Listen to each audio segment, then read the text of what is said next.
Hello students, very good morning to everyone. तो अभी हम स्पेशल पर्पस मोटर पढ़ रहे हैं।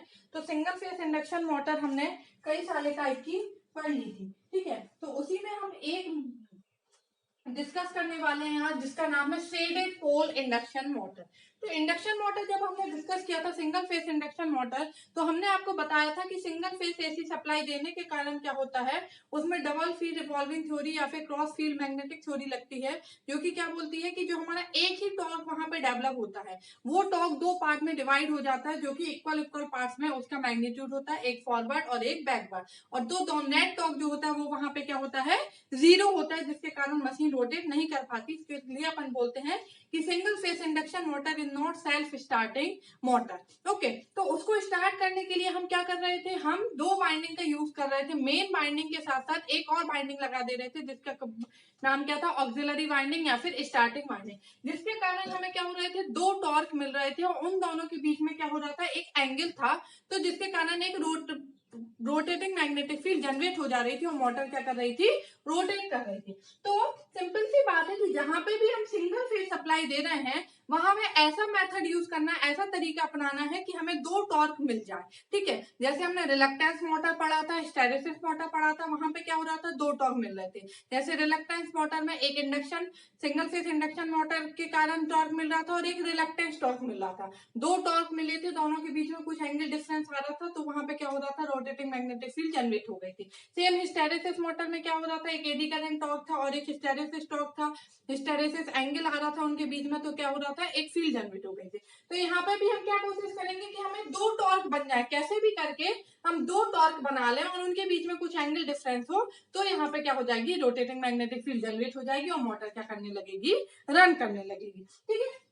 तो ये जो मोटर है वो सिमिलर होती है, क्या बोल सकते हैं अपन, स्प्लिट फेस मोटर। जो हमने split face single split phase induction motor पढ़ी थी, ये उसी के जैसी होती है, ठीक है। उसमें अपन क्या करते हैं, मेन बाइंडिंग यूज करते हैं और ऑक्सिलरी बाइंडिंग यूज करते हैं। तो यहाँ पे ऑक्सिलरी बाइंडिंग यूज ना करके हम एक शेडेड कॉपर रिंग यूज करते हैं, ठीक है, शेडेड कॉपर रिंग। ये जो हमारी लगी हुई है, ये क्या है, शेडेड कॉपर रिंग। ओके, यहाँ पे एक हम क्या करते हैं, शेडेड रिंग यूज करते हैं या फिर शेडेड कॉइल बोलते हैं। ये किसकी बनी हुई होती है, हमारी कॉपर की बनी होती है, ठीक है। तो हम ये हमारे पोल, इस पे हम क्या करते हैं, एक शेडेड कॉपर रिंग यूज करते हैं। इसके कारण क्या होता है, एक टॉर्क जनरेट होता है हमारा, ठीक है, और एक जो हमारा सिंगल फेज सप्लाई, उसके कारण टॉर्क जनरेट होगा, तो दो डिफरेंट टॉर्क जनरेट हो जाते हैं, दोनों में क्या होता है हमारा, एक एंगल आ जाएगा हमारा, ठीक है। ये क्या होता है, कॉपर का रिंग होती है हमारी, ठीक है। तो जब हम यहाँ पे क्या कर रहे हैं, सिंगल फेज सप्लाई दे रहे हैं, ठीक है, ये हमने सिंगल फेज सप्लाई दी, तो सिंगल फेज सप्लाई के कारण क्या होता है, एक हमारा अल्टरनेटिंग फ्लक्स डेवलप हो जाता है, ठीक है। उस अल्टरनेटिंग फ्लक्स के कारण क्या होता है, हमारा एक ईएमएफ डेवलप होगा, हमारा एक ईएमएफ डेवलप होगा, तो ये जो शेडिंग कॉइल है, इसमें भी क्या होगा, हमारा एक फ्लक्स हमारा क्या होगा, जनरेट होगा हमारा, ठीक है। उस फ्लक्स के कारण क्या होगा, हमारा एक फ्लक्स क्या हो गया, हमारा मेन फ्लक्स, और एक क्या हो जाएगा, जो फ्लक्स ऑक्सिलरी फ्लक्स, मतलब जो इसमें कॉपर रिंग में क्या होगा, हमारा प्रोड्यूस होगा, ठीक है। तो जब हम क्या बोलते हैं, जब हम सिंगल फेज एसी सप्लाई देते हैं, तो एक अल्टरनेटिंग फ्लक्स डेवलप होता है, उसके कारण एक ईएमएफ डेवलप होता है। वो ईएमएफ क्या होगा हमारा, इससे जाएगा, ये कट करके यहाँ पे क्या होगा, फ्लक्स डेवलप। तो यहाँ पे दो फ्लक्स हो जाता है, एक फ्लक्स होता है, सपोज अपन ने मान लिया मेन फ्लक्स, और एक और फ्लक्स हमारा, मेन फ्लक्स जो है, इससे जो ईएमएफ आएगा हमारा, वो क्या होगा, हमारा 90 डिग्री लैग करेगा। ईएमएफ हमेशा फ्लक्स से क्या बोलते हैं अपन, 90 डिग्री क्या करता है, लैग करेगा, ठीक है। तो इस करंट के कारण एक फ्लक्स डेवलप हुआ, उसके कारण जो शेडिंग कॉइल है उसमें एक ईएमएफ इंड्यूस हुआ, जो कि सपोज अपन ने माना 90 डिग्री लैग करेगा, ठीक है। इस ईएमएफ के कारण क्या होगा, ये शेडिंग कॉइल में क्या होगा, एक करंट फ्लो होगा हमारा, ठीक है। तो वो करंट सपोज इससे कुछ एंगल लैग कर रहा है, अपन ने मान लिया फाई एंगल से, तो आईएससी क्या हो गया, एससी मतलब शेडेड कॉइल का करंट हो गया, ठीक है। तो अब यहाँ पे हमारे क्या हो गया, दो फ्लक्स हो गए, इसी कॉइल के करंट के रिस्पेक्ट में क्या होगा, यहाँ इसका फ्लक्स होगा, तो दो फ्लक्स हो गए हमारे, एक ये हो गया, एक ये हो गया, दोनों के बीच में एंगल भी आ गया हमारा। तो अब क्या होगा, एक हमारी रोटेटिंग मैग्नेटिक फील्ड जनरेट हो जाएगी हमारी, ठीक है, जिसके कारण क्या होता है, हमारा ये रोटेट करने लगेगा। तो यहाँ पे क्या है, फाई एम लीड्स कर रहा है फाई एससी से वाई 90 प्लस 5 डिग्री, ठीक है। फाई ये एंगल है it depend on the phi, ये जो एंगल है वो किस पे डिपेंड करेगा, हमारा इम्पीडेंस पे, ठीक है, जो शेडिंग कॉइल का इम्पीडेंस होगा उस पर डिपेंड करेगा। It depend on the impedance of shading coil, जो शेडिंग कॉइल का इम्पीडेंस होगा उस पर ये जो हमारा एंगल फाई है वो क्या करेगा, डिपेंड करेगा। तो दो फ्लक्स मिल गया, उनके बीच में एंगल मिल गया, तो अब क्या होगा, एक रोटेटिंग टॉर्क डेवलप हो जाएगा और मशीन रोटेट करने लगेगी, क्योंकि मेन हमारा फंडा यही था। तो हमने इसमें क्या किया है, जैसे स्प्लिट फेस इंडक्शन मोटर में हमने क्या किया था, ऑक्सिलरी बाइंडिंग यूज की थी, तो यहाँ पे हमने ऑक्सिलरी बाइंडिंग ना यूज करके क्या यूज किया है, हमारा शेडेड कॉइल, ठीक है, या फिर शेडेड रिंग बोलते हैं। ये किसकी बनी होती है, कॉपर की। तो ये जो शेडेड के लिए कॉपर कॉइल रिंग है, ये कैसा काम करता है, ऑक्सिलरी बाइंडिंग की तरह। तो एक मेन फ्लक्स डेवलप हो गया, ये मेन बाइंडिंग के थ्रू हो गया जो उसमें होता था, और ये ऑक्सिलरी बाइंडिंग के थ्रू जो था वो यहाँ पे अपन ने शेडेड कॉइल यूज कर ली है। तो इसमें शेडेड कॉइल यूज की है, इसमें इसका नाम क्या हो गया, शेडेड पोल इंडक्शन मोटर, ठीक है। तो दो फ्लक्स जनरेट होगा, उनके बीच में एंगल हो गया, तो अब क्या होगा, एक हमें रोटेटिंग मैग्नेटिक फील्ड जनरेट हो जाएगी और मोटर क्या करेगी, हमारी रन करने लगेगी, ठीक है।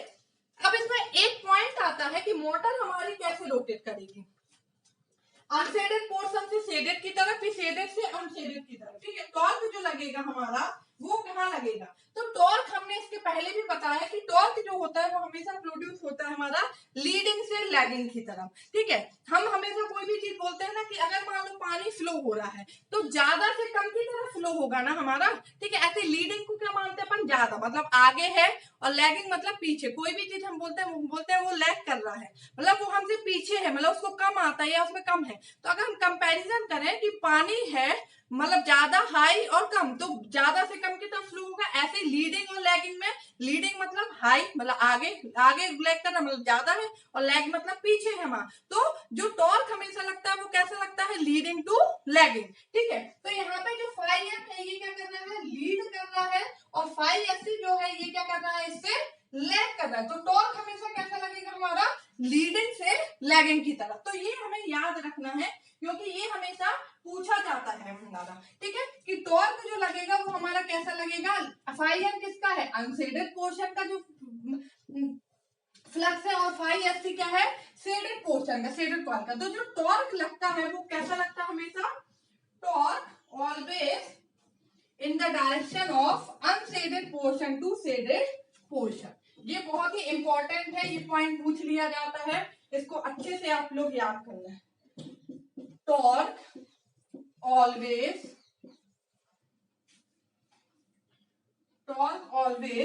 lie in the direction from unshaded portion to shaded portion, ठीक है। क्यों, रीजन भी मैंने आपको बताया। अगर आपसे कोई रीजन पूछे कि ऐसा क्यों, तो आपको सिर्फ मगअप नहीं करना, याद नहीं करना कि अनशेडेड से शेडेड की तरफ क्यों लगता है। क्यों, क्योंकि जो अनशेडेड का फ्लक्स है फाई एम, ये लीड कर रहा है शेडेड पोर्शन के फ्लक्स से 590 प्लस 5 डिग्री, और टॉर्क जो है वह always lie from leading to lagging. Torque हमेशा लीडिंग से लैगिंग लगता है, इसलिए यहाँ पे जो टॉर्क है वो अनशेडेड पोर्शन से शेडेड पोर्शन की तरफ लगेगा, ओके। अब हम इसकी वर्किंग देख लेते हैं। मतलब हमने आपको बता दिया कि दो पोल्स हमारे क्या हो गए हैं, जनरेट हो गए हैं हमारा, और हमारा क्या हो जाएगा, तो दो टॉर्क बन जाएंगे, और हमारा क्या होगा, उनके बीच में एंगल है, तो हमारा मशीन रोटेट करने लगेगा। बट अगर हम इसकी एक्चुअल वर्किंग देखें, इसके अंदर घुस के कि कैसे ये हमारा वर्क कर रहा है हमारा, तो देखो ये हमने सपोज इसमें ये सप्लाई दी, हम बोल रहे हैं कि स्टेटर में सिंगल फेस एसी सप्लाई है हमारा, ये ओ पोर्शन है, सपोज ये ए है, ये बी है, ये सी है, ठीक है। अगर हमने ये सप्लाई दी यहाँ पे, ठीक है, ओ ए बी सी, ये हमने क्या किया, सिंगल फेस करंट दिया स्टेटर को, जो हम बोल रहे हैं, ठीक है, ये हमने सिंगल फेस करंट दिया स्टेटर को। तो अब हमारा क्या होगा, हम तीन पोर्शन में देखेंगे, ओ ए में, ए बी में, और हमारा बी सी में, ठीक है। तो फर्स्ट हम देखते हैं O A, during the portion O A of the cycle, during the portion O A of the cycle. ठीक है, अगर हम ओए पोर्शन में देखते हैं तो अब यहाँ पे क्या होगा हमारा, ये हम बना रहे हैं, ये हम पोल बना रहे हैं यहाँ पे, सपोज ये हमारा पोल है, ये शेडेड वाला पार्ट है और ये क्या है हमारा अनशेडेड वाला पार्ट है। ठीक है, ठीक है, सपोज हम ये मान लेते हैं ये शेडेड रिंग लगी है। ओके, तो पहले मैंने कोई भी एक पार्ट मान लीजिए कि ये शेडेड रिंग वाला पार्ट है, यहाँ पे ये शेडेड रिंग लगी है और ये अनशेडेड रिंग वाला पार्ट है। ठीक है, तो अगर आप ओए में देखेंगे तो ओए में क्या हो रहा है, ये करंट बढ़ रहा है, फ्लक्स बढ़ रहा है। हमने बोला कि सिंगल फेज एसी सप्लाई देते हैं, उसके कारण क्या होता है, एक अल्टरनेटिंग फ्लक्स जनरेट होता है। करंट है, करंट से क्या होता है, फ्लक्स बनता है, तो एक अल्टरनेटिंग फ्लक्स जनरेट होगा जिसके कारण जो शेडेड कॉइल है उसमें क्या होगा, एक ईएमएफ इंड्यूस होगा। उसके कारण क्या होता है, एक ईएमएफ इंड्यूस हुआ, उसके कारण एक करंट फ्लो होगा हमारा। ठीक है, अब करंट फ्लो होगा तो उसके कारण क्या होगा, एक फ्लक्स जनरेट होगा। जैसे अपन ने सिंगल फेज करंट दिया था तो एक फ्लक्स जनरेट हुआ था, तो अब फ्लक्स जनरेट होने के कारण क्या हो गया हमारा, इसमें ईएमएफ हो गया। फ्लक्स क्या होता है, जब फैराडे लॉ क्या होता है, जब कोई कंडक्टर फ्लक्स को कट करता है तो एक ईएमएफ इंड्यूस होगा हमारा, यहाँ पे क्या होगा, एक ईएमएफ इंड्यूस हो गया। अब इसमें एक उसका अल्टरनेटिंग फ्लक्स होगा हमारा, यहाँ पे एक करंट फ्लो होगा हमारा। ठीक है, वोल्टेज आने के कारण क्या होगा, करंट फ्लो होगा। इसमें एक अपना करंट फ्लो होगा आईएससी, जो कि अभी हमने फेजर डायग्राम बनाया था वहां पर, तो उसका एक फ्लक्स होगा हमारा फाई एससी। ठीक है, बट ये जो फ्लक्स होगा वो क्या होगा, यहाँ पे क्या लगता है हमारा लेंज लॉ। लेंज लॉ क्या बोलता है कि जो हमारा कारण है उसका क्या करना है, अपोज करना है। लेंज लॉ यही बोलता है ना, इसके पहले भी हमने पढ़ा कि जो कारण है उसका क्या करना है, अपोज करना। ठीक है, तो कारण क्या है यहाँ पे, जो हमारा ईएमएफ इंड्यूस आया है उसका अपोज करना। तो यहाँ पे ये बढ़ रहा है तो इसका क्या करेगा, अपोज करेगा। तो अगर हम फ्लक्स लाइन से देखेंगे, अगर हम फ्लक्स लाइन देखेंगे तो यहाँ पे जो ये शेडेड पोर्शन में फ्लक्स लाइन होगी वो क्या होगी, कम होगी, और जो अनशेडेड पोर्शन में फ्लक्स लाइन होगी वो क्या होगी, ज्यादा होगी। ठीक है, क्यों, क्योंकि यहाँ पे ये बढ़ रहा है, इसका अपोज करना, अपोज करना मतलब क्या हो रहा है, कम करना। अपोज करेगा, प्लस माइनस अपोज करेगा, तो यहाँ पे रिजल्टेंट वैल्यू क्या होगी, कम होगी, यहाँ पे क्या होगी, ज्यादा होगी। तो अगर ओए पोर्शन में देखेंगे तो यहाँ पे कम होता है और यहाँ पे क्या होता है, ज्यादा होता है। ये कौन सा पार्ट है, अनशेडेड पोर्शन का, और ये कौन सा है, शेडेड पोर्शन का। ठीक है, क्यों, क्योंकि यहाँ पे क्या लगता है, लेंज लॉ। लेंज लॉ क्या बोलता है, जो कारण है उसका अपोज करना है। कारण क्या है, इसका फ्लक्स का बढ़ना, जिसके कारण हो रहा है, तो यहाँ पे क्या करेगा, अपोज करेगा। ठीक है, अब अगर हम ए बी पोर्शन में देखेंगे तो ये ऑलमोस्ट क्या है हमारा, कांस्टेंट है। ठीक है, ये ऑलमोस्ट कांस्टेंट है, तो अब दोनों में जो फ्लक्स होगा वो क्या होगा हमारा, इक्वली डिवाइड होगा। फ्लक्स हमारा कांस्टेंट है, मतलब यहाँ पे कारण क्या है, अब जो कारण है उसका अपोज करना, तो अब दोनों में क्या हो जाएगा, इक्वली डिवाइड हो जाएगा। तो अगर हम देखें during the portion O A B of cycle, ठीक है, ए बी पोर्शन में अगर हम देखें तो कैसा होगा हमारा, सपोज ये है। ठीक है, ये हमारी शेडेड कॉइल लगी, तो अब दोनों में क्या होगा, बराबर फ्लक्स हो जाएगा, अनशेडेड पोर्शन में भी और शेडेड पोर्शन में भी। ठीक है, नेक्स्ट हम क्या देखें, during the portion BC of cycle. BC portion में देखेंगे तो अब क्या हो रहा है,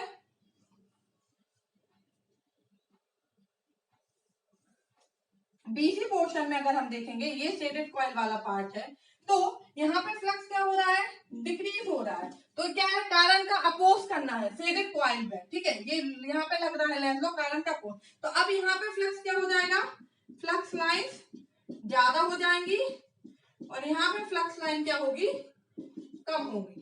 ठीक है, तो आप देख रहे हैं क्या हो रहा है, हमारा शिफ्ट हो गया, जो हमारा फ्लक्स था अनशेडेड पोर्शन से शेडेड पोर्शन की तरफ क्या हो गया, शिफ्ट हो गया। मतलब टॉर्क क्या हो रहा है, एक रोटेटिंग टॉर्क जनरेट हो गया कि नहीं हुआ। पहले यहाँ पे ज्यादा था, फिर बीच में बराबर हुआ, फिर क्या हुआ हमारा, इस साइड ज्यादा हो गया। मतलब अनशेडेड पार्ट से शेडेड पार्ट की तरफ ये क्या हो गया, हमारा फ्लक्स शिफ्ट हो गया हमारा, मतलब इस साइड क्या हो गया, टॉर्क हमारा। तो आप देख रहे हैं कि एक रोटेटिंग टॉर्क जनरेट हो गया, जो कि कहाँ से, हमने अभी आपको बताया भी है कि जो हमारा टॉर्क होता है वो कैसा लगता है, unshaded portion to shaded portion. तो आप देख रहे हैं अनशेडेड से शेडेड पोर्शन की तरफ ये क्या हो रहा है, शिफ्ट हो रहा है। ठीक है, तो ये क्या है हमारा शेडेड पोल इंडक्शन मोटर। ठीक है, इसमें जो हमारा इस मोटर की जो इफिशियंसी होती है वो हमारी क्या होती है, कम होती है, लो इफिशियंसी होती है 20 to 50%।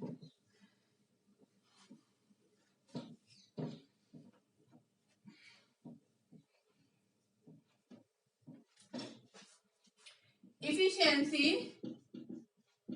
is less 20 to 50%। ठीक है, एफिशिएंसी क्या होती है, कम होती है 20% से लेके 50%। ठीक है, एप्लीकेशंस क्या क्या है, एप्लीकेशन कहां पे हम इसको यूज करते हैं, small domestic fan, small domestic fan, okay, record player, tape recorder, record player, tape recorder,